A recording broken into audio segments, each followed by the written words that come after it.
ऐसे कर लेना जो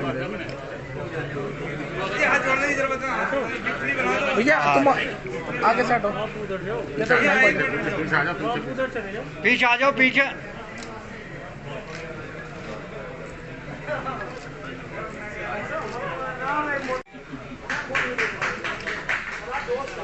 जगजी तो दबी रहे हैं माला में, पीछे करो हाथ, जिलाध्यक्ष तो दबी गए।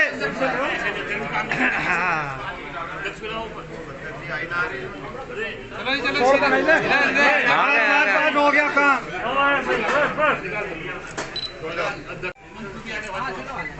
हमें तो नाराज है इसकी वजह भी रहा है। मिश्रा जी नहीं आने चाहिए या तो बुरा गया अकेला।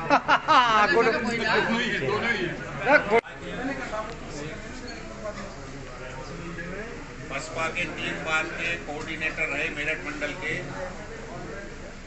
और पंजाब स्टेट के प्रभारी बसपा के श्री कमल जाटव जी चौधरी अजीत सिंह जी से और आदरणीय जयंत चौधरी जी से दिल्ली मिलकर आए थे। उनकी नीतियों में विश्वास करते हुए हुआ है ना होगा। ये सिर्फ जैसे शाहीन बाग में इन्होंने कोरोना का डर दिखाकर आंदोलन खत्म करने की बात की थी, किसानों का आंदोलन कोरोना के डर से समाप्त नहीं होगा और सरकार भूल भी ना करे किसानों को छेड़ने की। अपने समर्थन से जो उम्मीदवार उतरेंगे उनकी सूची जारी कर रहे हैं और राष्ट्रीय लोकदल ने सारी पार्टियों से बढ़त बनाते हुए अपने उम्मीदवारों की पहली सूची जारी कर दी है। बाकी हमारी चयन समिति में जो लोग हैं उनके पास और वार्डों से आवेदन मजदूरों के बीच में जाएंगे जो सरकार की उनके खिलाफ की नीति है उनसे अवगत कराने का काम करेंगे। वो चाहे महंगाई का हो, वो डीजल के रेट हो, पेट्रोल के रेट हो, बिजली के रेट हो, डीएपी पे 300 रुपये 400 रुपये अब बढ़ा दिए। तो सरकार किसान की कमर तोड़ने का काम ये भारतीय जनता पार्टी की सरकार कर रही है। हम किसानों को ये समझाने का काम करेंगे और निश्चित रूप से हमें ये उम्मीद है कि किसान अब के इन भारतीय जनता पार्टी के समर्थित उम्मीदवारों की जमानत जब्त करने का काम करेगा।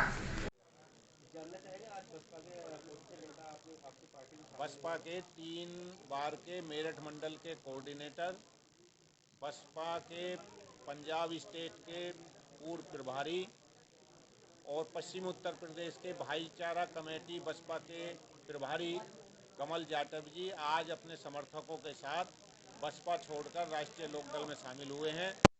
लोकदल परिवार में उनका स्वागत है। परसों कमल जाटव जी दिल्ली जाकर हमारे राष्ट्रीय नेतृत्व से मिले और उनमें आस्था जताते हुए राष्ट्रीय लोकदल में काम करने की बात की।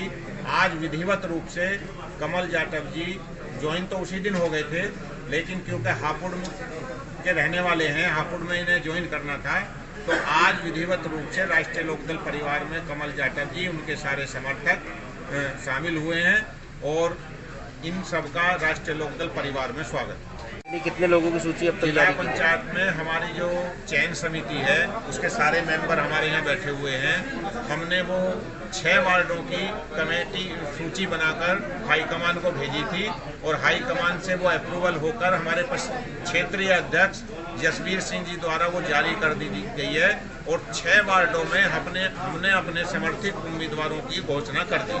जो आपके प्रत्याशी है, क्या आपके जो प्रत्याशी है वो आपके पार्टी के सिंबल पर चुनाव लड़ेंगे या? ये पार्टी के सिंबल पर चुनाव नहीं होता, ये समर्थित उम्मीदवार होते हैं और इसमें ग्राम पंचायत में, जिला पंचायत में पार्टी के सिंबल पर चुनाव नहीं होता। इसमें पार्टियों का समर्थन रहेगा और हम सब लोगों से, किसानों से, मजदूरों से ये मांग करेंगे कि ग्राम पंचायत के चुनाव में किसान होकर वोट दे, जातियों में ना बटे।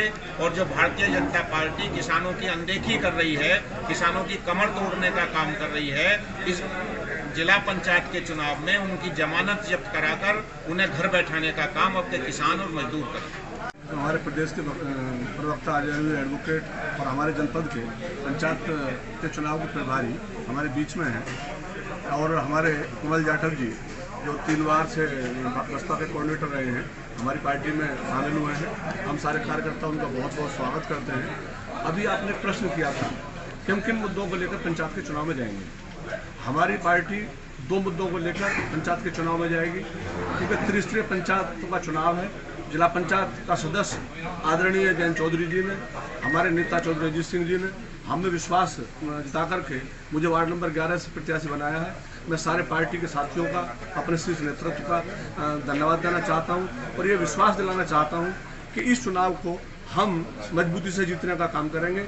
और क्यों जीतने का काम करेंगे कि त्रिस्तरीय पंचायत चुनाव में जो 73वां पंचायत राज संशोधन अधिनियम लागू हुआ, हमारी पार्टी उसी दिन से जो उसके अधिकार है, जो 29 विषय त्रिस्तरीय पंचायतों के बीच में है, जो सरकारें उनकी अनदेखी कर रही हैं, यदि ईमानदारी से 73वां पंचायत राज संशोधन लग जाए और 29 विभाग जो हमें उनका क्रियान्वयन हो जाए तो ग्राम का विकास, जनपद का विकास को रोक नहीं पाएगा। लेकिन जो सरकार है, वर्तमान सरकार, अपनी जीत के लिए कितने आश्वस्त है? अपनी जीत के लिए 100% आश्वस्त है, क्योंकि जो किसान आंदोलन, चौधरी चरण सिंह जी, अजीत जी, जयंत चौधरी जी, जो बड़ा आंदोलन है उस सब लोगों में, और क्योंकि पूरा क्षेत्र किसानों का है, तो पूरी तरह से आश्वस्त है और भारी जीत हमारा मतदाता हमको देने का काम करेगा। और आप लोगों को मैं बधाई देना चाहता हूँ पत्रकारों साथियों के माध्यम से कि जीतने के बाद वास्तव में ये बता दिया जाएगा कि जिला पंचायत की हैसियत क्या होती है, जिला पंचायत की कार्य प्रणाली में आम आदमी को कैसे हाथ मिलने का काम होता है। छोड़ने का रीज़न ये था कि मैं चाहता हूँ देश के युवा, इस देश के और प्रदेश के किसान और मजदूरों के साथ रह कर के जो सेवा हो सकती है, मैं उस पार्टी के अंदर आज अपना वर्चस्व अपने साथियों के साथ बहुजन समाज पार्टी छोड़ करके राष्ट्रीय लोकदल में आस्था जता रहा हूँ। और माननीय चौधरी चरण सिंह जी और उनके कारवा को आगे बढ़ा रहे चौधरी अजीत सिंह जी और जयंत चौधरी जी के इस कारवा को आगे बढ़ाकर उनका एक सिपाही बनकर आज मैं अपने आप को गौरव महसूस कर रहा हूँ।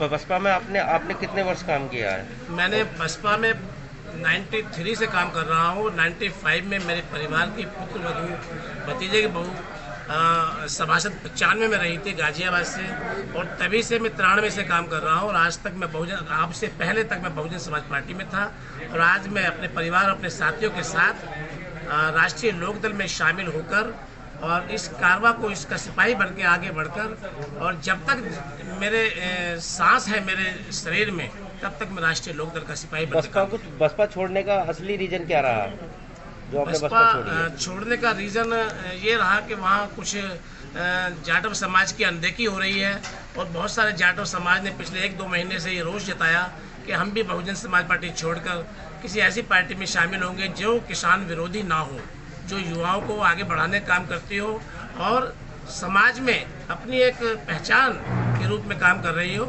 ऐसी पार्टी हमें लगा, हमारे साथियों को लगा कि राष्ट्रीय लोकदल। आपके शब्दों से ऐसा महसूस हो रहा है कि कहीं ना कहीं बसपा भी किसान विरोधी है। मैं इस बात को नहीं कह रहा हूँ कि किसान अभी आपने कहा ना कि हम दूध का दूध, पानी का पानी, आगामी चुनाव में सब कुछ हो जाएगा।